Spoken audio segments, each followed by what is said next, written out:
Contrast uncut, yeah, you know that's us. Where we only speak the real and the real rock with us. Where we motivate the people and politic on success. Oh no, we ain't DJ Khaled, but they swearing we the best. Contrast uncut, contrast uncut. What's happening? It's Contrast Uncut. It's season 3, episode 33. Man, big shout outs to Uncle Snoop's Army and Bobby D Presents. I appreciate you, brothers. It's your host Zylo, aka DJ Juan Dollars, like I won some money. Ladies and gentlemen, today we have a very, very dope special guest. You know, he's one of them true super producers. You know, hit makers in his blood. He don't let them fastballs go by without touching them. And, you know, he's in his, completely. He's some of my favorite songs over the past few years this brother has produced. I mean, right now, he got everybody saying, smile, bitches, smile, bitches. And I mean, if you ain't know what I'm talking about Lil Duval, Smile. The other, his DJ Luke Nastyy, On the Way. Colonel Loud's California. You know, that was, you know, a very loud song. And, you know, the brother hits continue and continue.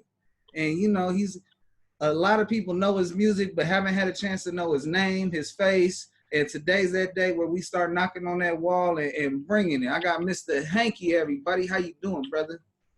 What's happening, man? Glad to be here, man. You know, ripping and running, making stuff happen out here. Oh, yeah. Shit, I can imagine what it's like for you on a daily. I know it's been busy as hell during the quarantine because everybody needs some beats.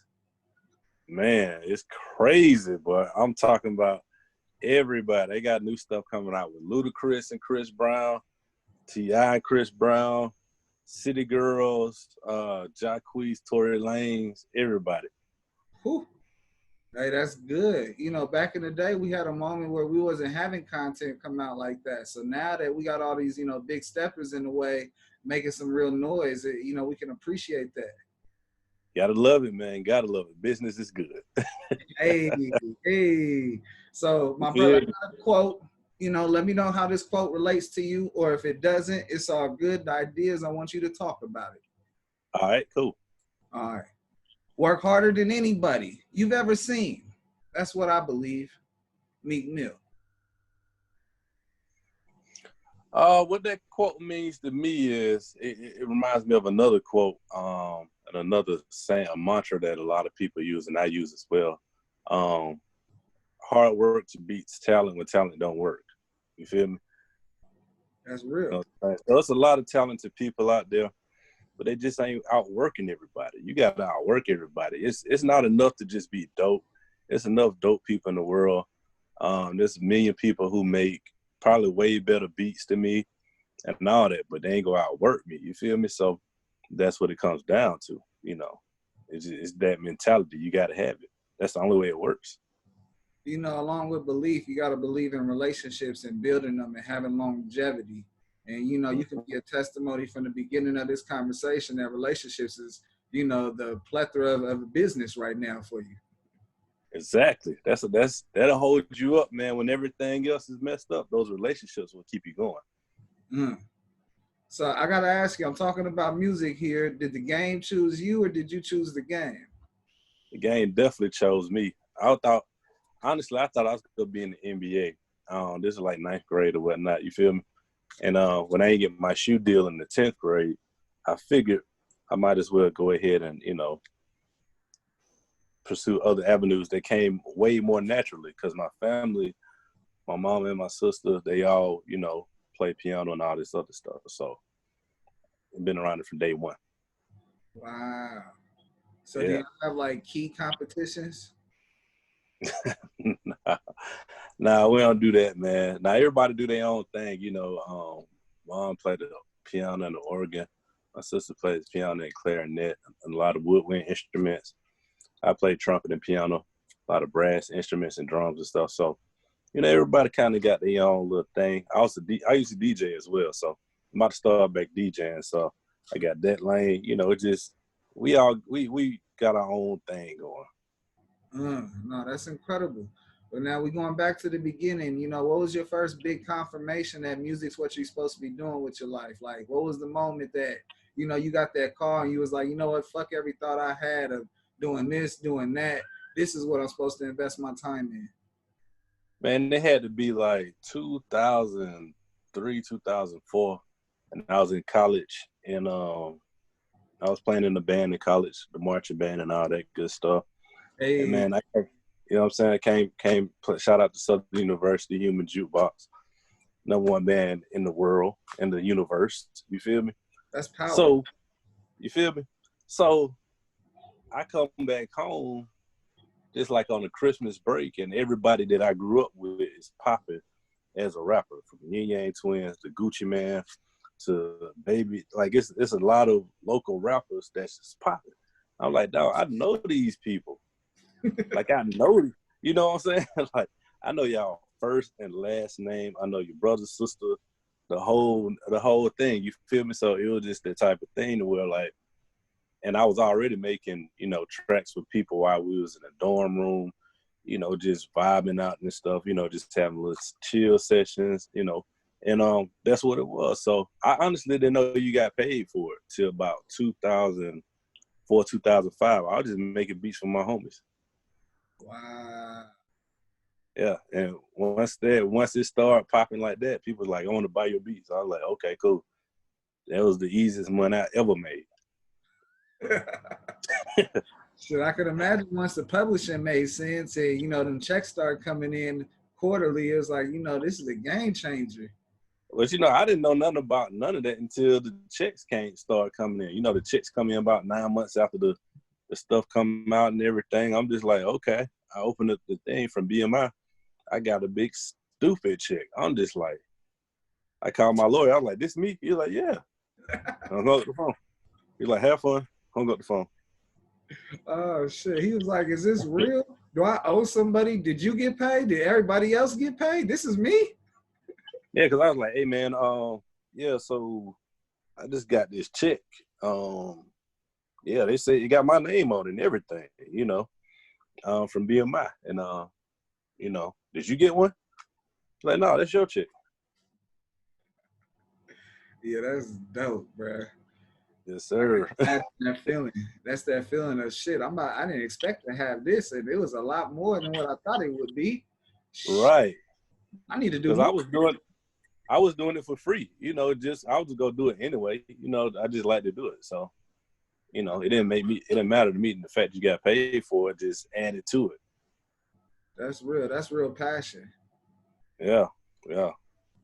Shit, that's a crossover moment too, because that's that, you know, yeah, I didn't expect that. That's that, you know what the fuck am I thinking? That's real. There you go. So, brother, you know, what have been some of the challenges you face? You know, what's some of the highs and lows you've been through? Man, I don't even know if Zoom got enough time. They let you stay on there long enough for that. But yeah, all I have to say is mainly, man, you know, the usual stuff you hear about all the time. You know, people not paying on time, not trying to pay at all. The labels with their stuff, you know, labels they want to hold the royalties and blame it on the artist and all this stuff. So you just got to sue everybody. I sue everybody. You know what I'm saying? It's just that simple. You know, and eventually, you know, you name the artist, the label, the management, everybody, the promotion team, sue everybody. And I ain't had no problems after that first and second time. You know, after that first and second lawsuit, and they was like, niggas was like, yo, whatever he want, give to him, cause we don't want that. He'll have no problem suing nobody. What's some of the highs you face? I mean, the highs definitely outweigh the lows, man. So I mean, as long as that continues to happen, I'm good. Honestly, that's why I couldn't really even get into the lows, because they be over so quick. You know what I'm saying? And the highs come and outweigh them. But just the vibes, man. Like, you just, you know, like when I did Lil Duval's record, that was a big moment because it was unexpected. You feel me? Like, when I met with him, we was just going to do an intro for another song for this rapper out of Houston called Zylo. And the song was called All These Drugs. It was a Luther Vandross sample. And shout out to Baby out there in Dallas. big radio DJ, Hollywood Baby, and he hooked the whole thing up, you know. And while we was in there, we was just chilling, and he was doing the smile bitch thing like he do on every Friday. I was like, bro, we need to make a song out of that. You feel me?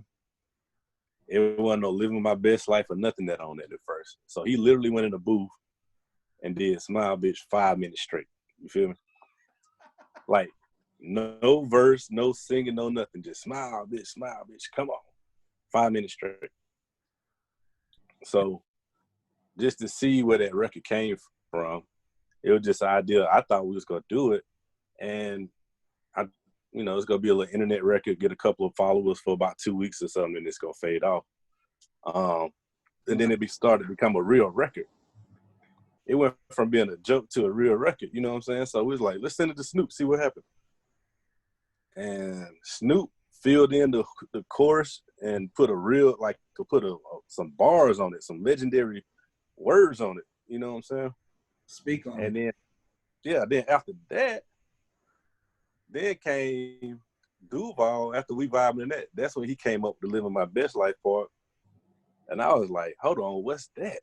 He's like, man, that's just something that's how I feel. I said, whatever that is, that's what we need. He like, for real? Went in there, knocked it out like 2 minutes. And while Duval was doing that, we hit up Ball Greasy. He dropped his verse literally in like 5 minutes and sent over the whole session. So that shit came easy. He said, oh, I got something for that. He said, oh, no, y'all not leaving me out of this one. I know what this is. I know what time it is. I know what that is. That's one of the ones. Okay. Man. So that's one high. Let me get another high out you. Because, do you get more of an enjoyment out of, hearing your music in other cars and them not knowing you the one that's involved in it, hearing it in clubs, hearing it in elevators and stores, It's a little bit of that, but a lot of people, especially in Atlanta, they know. But I think the biggest crazy part about it is it all starts with like a crazy beat. You know what I'm saying? And you just be in the room, just like this same room like I am now, ain't nobody else around. And it starts there. And then you send it out to the world. And the more it goes, you send it to this artist, that artist. And then you put the best possible record together for it. And then it's crazy to see the final thing come together. And you be like, I remember when I started that. I was on the toilet. And I was like, damn, that shit sound dope. It's like, or I was just sitting in my drawers in my room on my computer. And now the whole world rocking to it. That's a crazy feeling, or it goes from an idea. Like when I did California, that was literally an idea I got going to these older people's cookout. They were sitting around listening to Fergie Beverly Mays, and Wheel One came on, and I was like, dang, but if you put some crazy drums with it, turn it up a little bit, make modern, have somebody crazy singing on it, talking about get a couple dope rappers on it. I was like, man, that'll be a #1 hit in the country, and that's what it became. Facts, 100% facts. I've realized the common denominator for these hits is that you're real comfortable. And I always say comfortable makes confidence, and confidence makes greatness. And, each time you said it, you said you've been real comfortable, and, the confidence kicked out, and you didn't even know it was going to respond to your confidence like that. And it was greatness. There you go. There you go, man. I like to say producers, they take blank canvases and then they throw their paint on there, however they want, whatever sounds they want. They leave just enough room for some artists to come on there and put their instrument or their voice and breathe on it. And then you go a masterpiece. But the greatest thing about a producer is that if you take away that beat and you let that voice talk, you got a speech. You got some type of rhythmic speech, but it ain't gonna rock. People ain't gonna dance to that. But you take away that speech and then vocals, you let that beat play, everybody gonna party, no matter what. So, important I take the time to acknowledge and show the love, because every producer, especially hit makers like yourself, that need that attention, because it's important. Without y'all, boy, we be lost. Hey man, I appreciate that, man, for real, because you'll be surprised, man. I think one of the lows I bring it up now. It's like the weirdest shit ever. Like, you make a hit with whatever artist, whoever, not nobody in particular, and like they go on these interviews and or the award show, and it's literally they'll think their driver, the man who cut they lawn, the babysitter, a motherfucker they can't stand, and then they be like, they'll come while they walking off the stage, they be like, "Oh yeah, shout out to the producer, man. You killed that beat, man. If you want to," it's like, or they go to the Breakfast Club. It's it's no love. It is crazy. It's like the crazy part about it is you'll be dealing with artists that never had hits before, at all. You feel me? So that be the most insulting part of it. You're like, I'm gonna think twice after when he need another hit. I'm gonna just let him.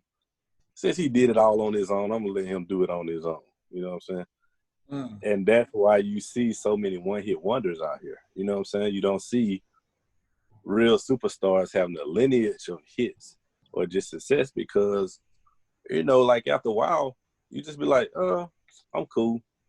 You know what I'm saying? And then I ain't get what I was supposed to get out of it, so cool. Man, that's what we talked about in the beginning, relationships.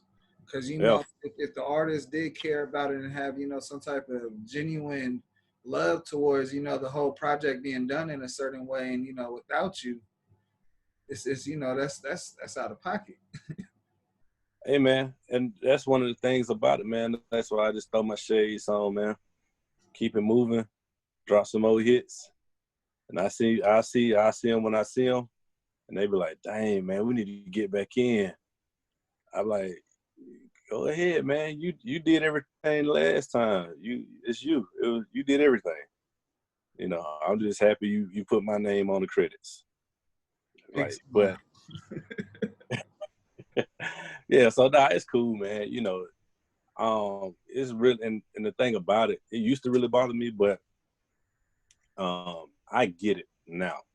Now that I'm a lot more seasoned and I've been around and I've done this, like, it's a thing in society right now with social media and everything. Everybody has a narcissistic type of, gene inside of them. You see it all the time, As soon as an artist gets on, boy, I got it out the mud. Boy, ain't nobody gave me nothing. Boy. And it'd be like 80 people behind them like, really? So I get it. I'm not the only one that's seen it or experienced that. Come on. Nah, you talking about a moment that is an elephant in the room for a lot of people. All right. It's important to talk about it and bring it out, because, elephant can be scared of a mouse because the mouse could say something. There you go. Man. But, bruh, no, that's real deep. I got to ask you this. Would you rather break a record with a big artist or break a record with your own artist, break a new artist? Definitely break a new artist. Once don't get me wrong, like I can get a single with Future. Like I got a single coming out with City Girls, T.I., Luda, like a lot of big names, but it kind of it definitely means a lot more when you bring somebody out that nobody heard of before. Like when we did California, nobody heard of Colonel Loud before. He was a new face, new name, and he had this massive song. And Luke Nastyy, he was just emerging, and nobody saw Lil Duval coming out of nowhere with the actual real hit single. You feel me? So I would definitely prefer the second, the latter. Just breaking something, starting a whole new wave. It's just one of those things, Because prior to California, man, people really weren't sampling like that. No, they put a pause to it, And then I gotta admit, it's not easy to get Frankie Beverly and the Maze to give up some rights, you know what I'm saying? Yeah, that's what I'm saying. So legendary. They still getting out and getting it. That's what I'm saying. So man, it was one of those things like You know, it's a good thing when I hear everybody sampling now. And it's funny, a lot of people think, you know, they're like, okay, cool, yeah, it's easy to make a hit when you sampling the hit. I'm like, no, that ain't necessarily the case. It still got to be relevant to now. So that's why you see a lot of producers, a lot of artists, they go after these big records. And I'm like, y'all really messed that up. You know what I'm saying? So it's the type of thing to where, you know, you still got to put in the work. You still got to make sure it's a dope record, you know. And I think that part is getting lost right now. Now, do you think that music is being sampled more because the Music Moderation Act, and, you know, pretty much everyone's getting paid now for what's getting played on the radio and playlists and so on and so forth? Because back in the day, they wasn't getting paid like that from 2018 before.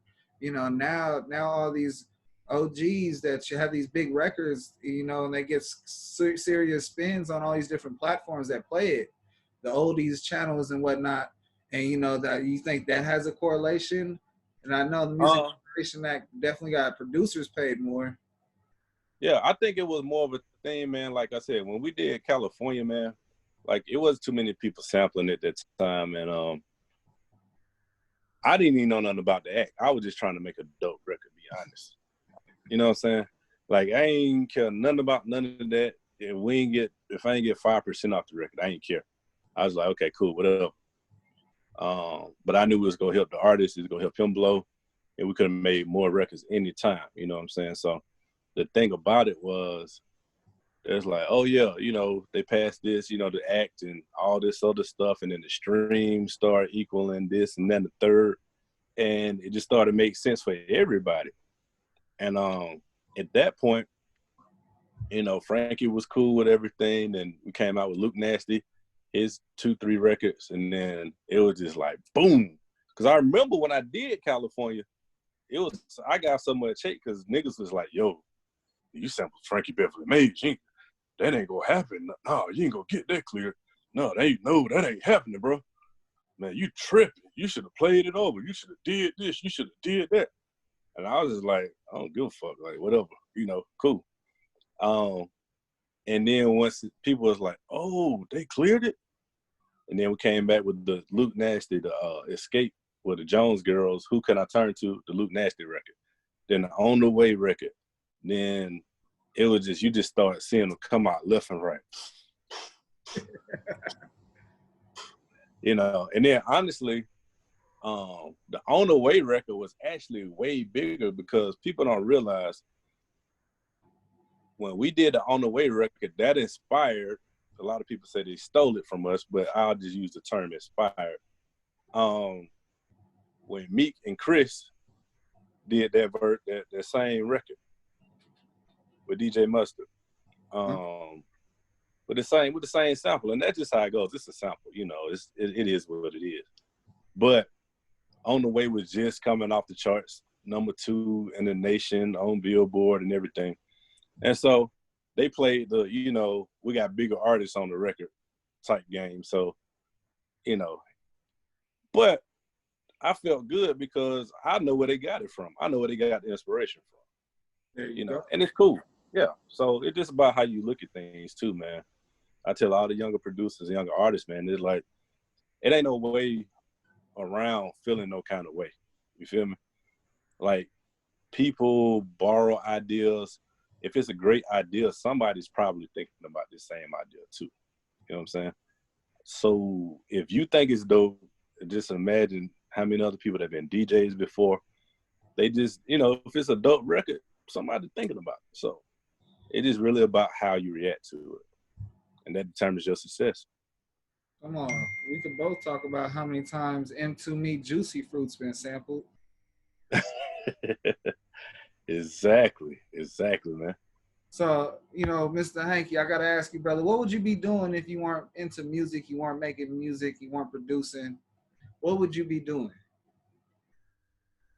Man, I'll probably be a teacher or some shit, teaching somebody badass kids. I probably would have never cut my hair off and probably been holding on to a bald spot in the back and married to some married to somebody that I don't even fucking like for real. Like, it's just, I don't know. She would have been fucked up, like really fucked up. So I don't know. Hey, I love that answer because that's the most realest answer I've ever gotten. That's that, you know what? If I wasn't doing this, everything would be fucked off. What the fuck would I be doing? You know That's what? an We can't even amazing talk about question. That is an amazing question. No, that's real. I appreciate that. On that note, I'm gonna go ahead and put a pause on the music. We're gonna go to my awareness segment. And it's become a hot topic lately because everything going on in the world. And it's pretty much I talk about police interaction. And I'm talking about when the red and blue lights hit, that high beam hits, that blurt sound hits next, and we getting pulled over. And I ask every guest of mine, athlete, actor, producer, anyone that comes on here, when was the last time they were pulled over? And what's some advice they can give in the situation? Because knowledge is power, but when you use that knowledge, it's a superpower. So awareness is key. There you go. So basically, the last time I got pulled over, I don't know, it's been a minute, man, but it was over some, I don't even remember what it was over, but it was cool to think about. I guess here in Atlanta, we never really had that kind of problem. A lot of times, I mean, we have had issues with the police just because, but not like a real glaring problem because it's a predominantly black city. Okay, so 9 times out of 10, the police force, it's probably somebody cousin you grew up with, or they just be real cool. You know what I'm saying? So, like if you're in DeKalb County, which is like Decatur, you're gonna have some problems, or Cobb County, but that's why I stay mostly inside of the city of Atlanta, to where, you got to be doing a lot of craziness to get like messed up in Atlanta. I'm sorry. You just got to be, you got to like have a pound of weed, some kidnapped children, a whole chopper, and blood dripping out your car for them to really, really mess with you. You know what I'm saying? So, but even then, when I got pulled over, I just played it cool, man, and just, whatever, I'm a real cool laid back person anyway. So, they probably, even if they was on some rah-rah shit, I'll probably diffuse the whole situation because they probably, hey, get out the car. And I'm just like, all right, bro. And they get out and they all with all that stuff. And I'm just like, yeah, man. So I'm just talking just like this, So it's just a lot of it is how you handle it. And there are some asshole cops out there that really need to be gone. You know what I'm saying? So what's going on was necessary, though. I can't say that much because the situation with George Floyd was totally uncalled for. Like, to put your knees on somebody's neck for 8 minutes, 8 seconds is a long time to do that. Yeah. So damn near 10 minutes. And then the smirk he had on his face. So what I'm telling everybody, where y'all at? Where y'all located? Oh yeah, we in Cali. Okay, let me explain something to you, which you already know. What they really need to be worried about is this verdict, okay? Because we're a little bit more grown and mature and whatnot. But those youngins, they ain't trying to march, they ain't trying to talk to nobody, they ain't trying to do nothing. If it don't come back right, I don't know. I think they'll literally go burn down the whole country in one night. I believe it, bruh. Them youngsters is powerful. Like, from technology to the power of the mind, to what they've been able to do, you can't fuck with them. I mean, they changed the way we listen to music. Like, yeah, and they're the ones responsible for these challenges going viral, for the millions of views, for all this stuff. So I had to explain to somebody else who was a little bit older than me. He's like, they ain't got no organization. I said, they got organization, you just don't know about it. How in the world can you describe how they've been moving, all this stuff been going on in a matter of 2-3 days in different cities all over the world? So at the end of the day, I think it was necessary. As long as people were still, saying we shall overcome and non-violence and stuff, the same shit was gonna keep going on. It's been going on for 400 years. So it's like, damn, like how many times you want people to turn the other cheek? You feel me? So it gets no simpler than that. Enough is enough, and reaction definitely needs to happen. It's sad that we had to get on the defense over and over again before there was a reaction. And honestly, we're in a moment where we're at a starting point of a revolution, because essentially, it all starts in the stomach. Everybody that gets hungry, gets agitated, gets crazy. And we all been trapped in the doors for 2.5 months, no jobs, no nothing. And then you do some extra shit, not once but twice within a period of time of this quarantine. It set everything off to everything into emergence and memorance and a purpose. And that's right. Really set off the looters and set off the activity. And I respect it. Like, I am out the way of them, but at the same time I still take my hat off to them, because they are pushing the line. They're making a difference. Like, money counts.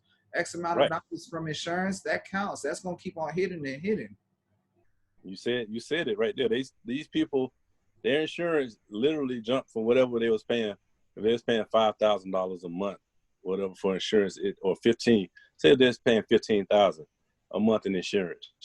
Their insurance already done jumped to $40,000-$45,000. Just that quick. So that's already making an economic impact to where they're saying, you know what, look, let's really get this under control, because we can't afford another one of these. So, the statistics came out today that, we've been in a recession since February. You don't think with all this other power move shit that it's not going to put us into a depression? And what's going to be the move out of that? Because right now, honestly, we're getting the power by numbers. Right. I think honestly, man, just to be honest, I think it's going to, I think we like at the halfway point for a lot of stuff, but because of the protests, I do think the numbers for the virus go back up. And it's we got to go back through it till they get that vaccine or cure, whatever they get. But see, you in Georgia, they already opened up for everything out there. Like in Cali, we just hit stage 3. Like, we just started where, gyms are starting to open up. The restaurants start to allow us to come in, and shit. Sports is finna start happening with no audience. Still no concerts. Right. I mean, things are opening up here for business, but it ain't nowhere near like it used to be. Nowhere near. Shit closing at 6, 7 o'clock at night, 25% capacity. So you take a club that, usually wall to wall, and you do 25% capacity, it don't have the same feel. You feel me? Come on. You know what I'm saying? That's an opportunity. Exactly. So keep it funky. Like, honestly, we were one of the last states to go into quarantine and the first to come out. We literally was on the quarantine for 3.5 weeks. That's it. Damn, yeah. We did 2.5 months in this motherfucker. No, sir. I mean, we was in, but mandatory state lockdown, 3.5 weeks. Damn. It must be nice in the South. And then this shit is, I'm still in like we on a quarantine. I ain't playing with them. Oh yeah, no, you gotta be wise about everything. Yes, sir. Yes, That's sir. It. That's it. Shit, we make it through the hood. We make it through motherfucking shooting people, getting passes, and everything else. This motherfucking virus ain't gonna take us down. You got me fucked up. Not for real, bro. So yeah, that's where we at with it. So, bro, I'm gonna take our mind off the seriousness, and I might fuck your head up because it's a little fun teaser. I got into my next segment. It's called Trading Places, and it's just like the Dan Aykroyd, Eddie Murphy movie. We take two people's lives and we swap them and we talk about it. And for you, I got Tom Cruise trading places with Tory Lanez. Question number 1, can you see that working? Can you see Tom Cruise as Tory Lanez and Tory Lanez as Tom Cruise? Definitely. Yeah, that definitely can work. Tom Cruise a wild boy. Don't let it fool you. He played these roles and stuff, but once you reach a certain level of money, you you pretty much, you know, you with the shits. You know, you've been around these kind of people, man. You'd be shocked. You'd be like, whoa. So the question is, can Tory Lanez keep up with what Tom Cruise going on? That's the question. Shit, you know, cocaine a hell of a drug. Hell of a drug. You know what I'm saying? So, you know, Tory might be able to keep up with Tom Cruise. I don't know. Somebody else, but I don't, yeah, definitely that. I can see that happening. What's one thing that'd be different? Do you think Mission Impossible would be different? Or do you think, like, you know, some of these Tory Lanez, like his quarantine show he's been doing, you think that'd be different if Tom Cruise ran it? Like, you know, what's your... Oh, yeah. Yeah, Tom Cruise ran the quarantine show, man. It'd be Girls Gone Wild, 2020. It'd be like Baywatch and stuff. It wouldn't be the same kind of flavor, but it'd be way wilder because they'd be cocaine cowboying, partying all night. You know what I'm saying? Mission Impossible with Tory Lanez definitely would be. I don't know. I don't know. He said it wouldn't have got to 6. Yeah, it would have been different, man. It would have been different. I'm not saying I'm pretty sure Tory's an amazing actor and all that stuff. It's just one of those things I would have to see. I would definitely have to see that. Fair enough.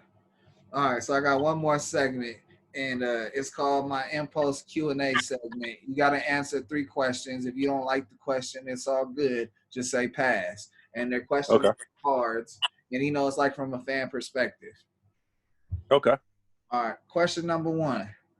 What is something that people are obsessed with, but you just don't get the point of? People are obsessed with attention, okay?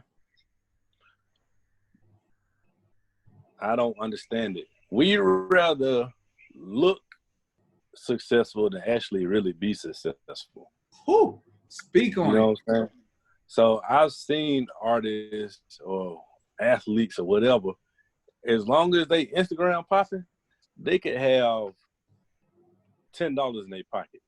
They thinking it means something. I try to tell people all the time, followers do not equal dollars. Whew. You know what I'm saying? There's plenty of people with millions of followers that can't sell 10,000 albums. They can't sell 10,000 T-shirts. Come on, man. If truth be told, you ain't lying. Truth be told, man, and this might piss a lot of artists off, a lot of people, or current, you know, quote unquote influencers. If they didn't start counting the streams towards album sales, there probably would not be. There may be only people that'll be doing numbers for real would be like the Jay-Z's, the already established people. Because we've created this culture of, okay, I'm gonna give everything away, get the buzz, I'm gonna give it away.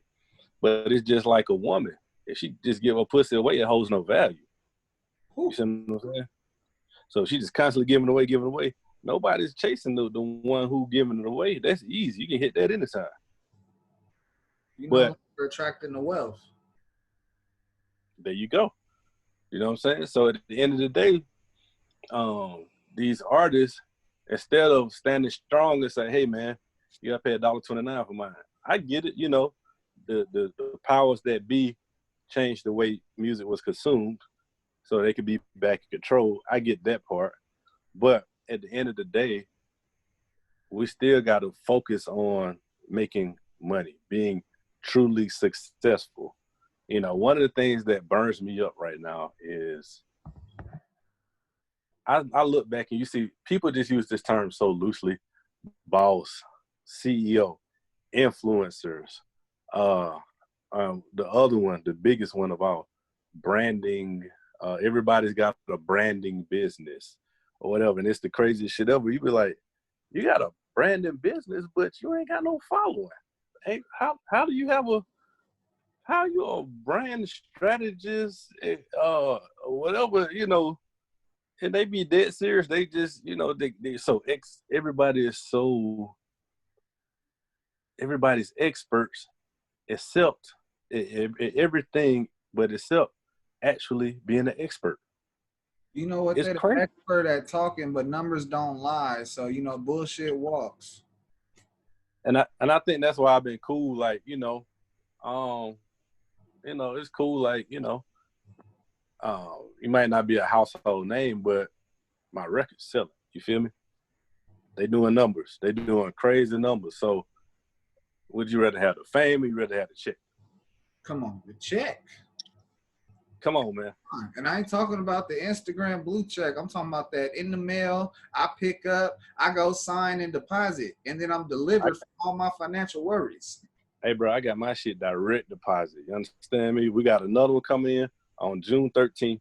All I do is wake up, look at my phone, hit a little thing, and go back to sleep. Life is good.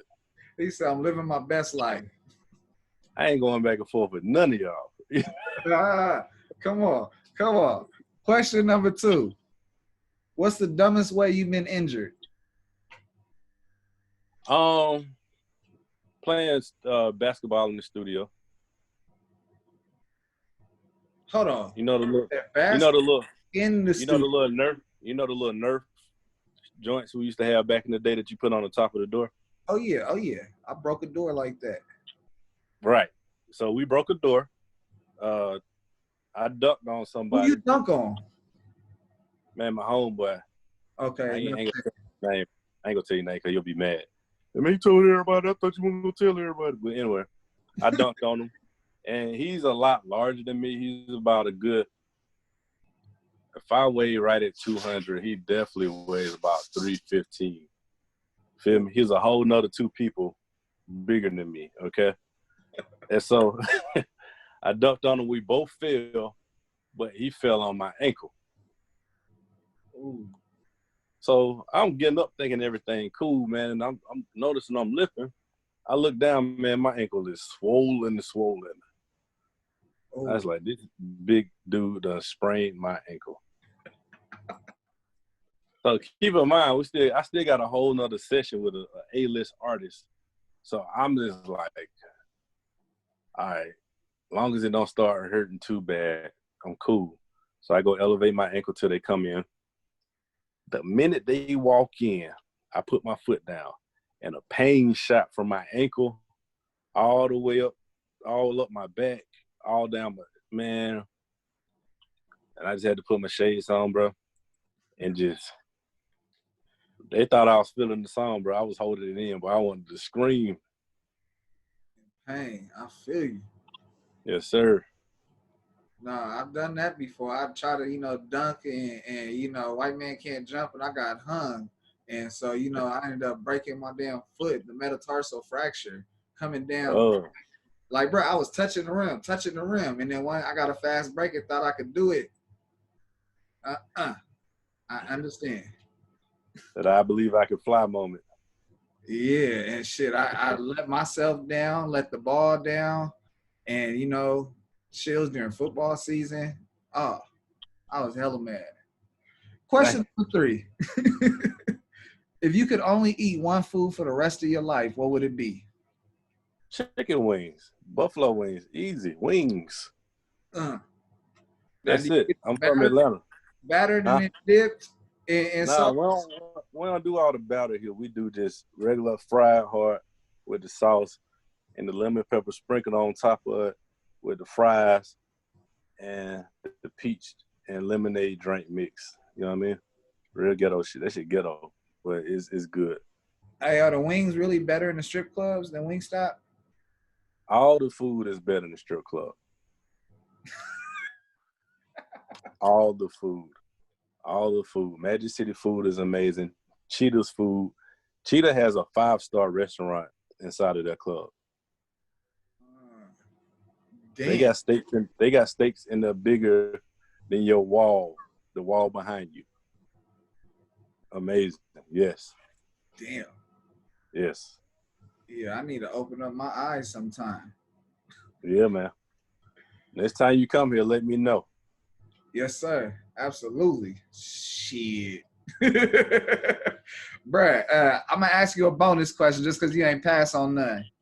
If you were reincarnated as a famous landmark, which would it be? A famous landmark? I would probably be Man, I don't. Shit. Probably like the Hollywood sign because it done seen so much shit. The Hollywood sign in Hollywood. That whatever that is, that has seen everybody, whoever became anything, has gone to see that sign. Everybody. Facts. Now, did you know there's a Hollywood Lake? I did not know. So when you go to the Hollywood sign, there's a little park right there, and then there's a little community, and then that community is connected to a lake. Now that's a fun fact for today. I did not know that. Oh yeah, I want to say Ashton Kutcher lives over there. I ain't trying to give out business like that, but yeah, you watch star booklets, you see. Okay, I'll check that out next time I'm out there then. Oh yeah, bro, I'm from LA. When you come out here, tap in, bro. I'll show you. Come on, man. It's all love. Come on, man. You know how we gonna do it. Come on. Now, my brother, you survived my my awareness segment. You survived my trading places segment, and man, you knocked out my impulse Q&A. And so, as a reward, man, let's talk about what's exciting for you, what you want to promote, what you want to speak on. This is your moment to shine. Oh, it's easy, man. So look, everybody need to follow me on whatever y'all, all platforms. Mr. Hanky B, AMRHANKY BEAT. I got new records coming out with the City Girls. Shout out to QC, Coach P, all them. I got records with Tory Lanez, Jacquees, Ludacris, T.I., Chris Brown. 2 records with Chris Brown. I got a new artist by the name of Kissy Lee. She's an amazing singer. Y'all go follow her too. I am Kissy Lee. Okay. And I'm dropping my album soon, so that's gonna go crazy. I'm gonna be on my Kanye shit, talking shit and pissing people off. But yeah, definitely. I see. Yeah, yes sir. We about to go crazy. 2020. Come on, it's go crazy. Everything shake up, and then you go ahead. Yeah, man. Later. Yes, sir. Let's do it. Come on. Now, Mr. Hanky, brother, this is my show. It's different. It's unique, because other shows created like guidelines and ways to do things. I sort of got to go by guidelines, but I don't be doing shit like them. And I'm like, how do I keep that same energy and close out? My viewers knows it's coming. I'm about to hit you with it. You got any questions for me? Ain't nobody ever asked me that. That's weird. Hey. I'm gonna let me think about that. Right, I don't have none right now, but that caught me off guard. Hey, that's the whole point, bruh. That's the whole point. Catch a motherfucker off guard. But bruh, just so the reason why I do this show is because pretty much there's a lot of people in this world, including myself, that come out the hood with a whole bunch of ideas and ability, but we get to that point of getting out the cul-de-sac and climbing the bridge to success, and other stuff weigh us down, and some of us get afraid of success. And I created this show because everyone on here, the common denominator is success. Whether you're an athlete, actor, producer, rapper, singer, what have you, you took the moment to walk by faith, not by sight, and do some things that are outside your comfort zone to make it a big, big comfort part of your life. And so, take that, and that's why we got what we got. That's why we got Contrast Uncut. And if you notice, I'm the contrast, and I come from a background, and my family's black, and it's mixed in me, and my skin color white, and so I'm the contrast, and the show is hella uncut. There you go. I rock with it. Hey, I rock with it. So shit, still nothing. Nah, you totally caught me off.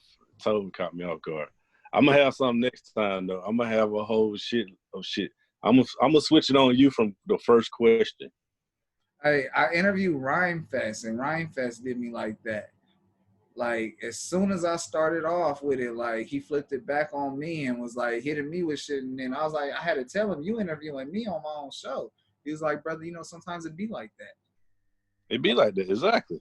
So I'm gonna make sure I do it right though. I'm gonna make sure I gotta think of some amazing questions to ask someone of your caliber. Come on. I'll be on high frequencies. It just don't be the There you week. go. There you go. Man, brother, I'm gonna close out on that note. It's Contrast Uncut. It's season 3, episode 33. Man, big shout outs to Uncle Snoop's Army and Bobby D Presents. I appreciate you, brothers. I wouldn't be able to do incredibly dope shit like interviewing this brother on the side of me and talking about history. I mean, On the Way, Luke Nastyy. I'm talking about Lil Duval, Smile. Hearing about him saying smile bitches for 5 minutes and, you know, thinking it was serious.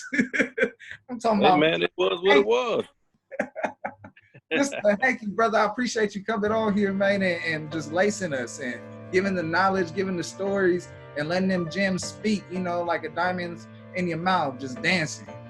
Let's do it, man. And I'll be back, man, once this new stuff come out, because there's going to be more stories and more stories and more stories. And it's good for people to hear, man. It's good. Hell yeah, bro. I appreciate you. Come back. It's all love. I always got some time for you, brother. Shit. Kidding me? Do it. It's a hit maker. Let's do it. So yeah, it's your boy Mr. Hanky checking in on Contrast Uncut. Hey. Shout out to, you know what I'm saying? Shout out to Uncle Snoop's Army, Bobby D Presents. Man, we up through the gone. My nigga, this ain't what you want. Can I kick it when I'm rhyming? Be a legend through Ebonics. Was a sticker boy. Felt like sticky fingers played at Onyx. Can I live track 8? Feel like Jigga 96. Without a reasonable doubt, the album turned me into this. Shit, we always had dreams of being money making Mitch without jewelry on. Hit a jail pose, take a flick. Feel like Pac and keep your head up. Biggie shooting juice. The coach is still alive, just let me prove. King, nigga. Everything that you do, baby, I salute you. Right there you go. Another episode of Contrast Uncut. Make sure if you enjoyed it, you leave a comment below. You hit some like buttons. You hit some subscribe. You go ahead and hit share if you want to. Say something nice or say something you don't want to say at all. You're not going to hurt my feelings. Comment below.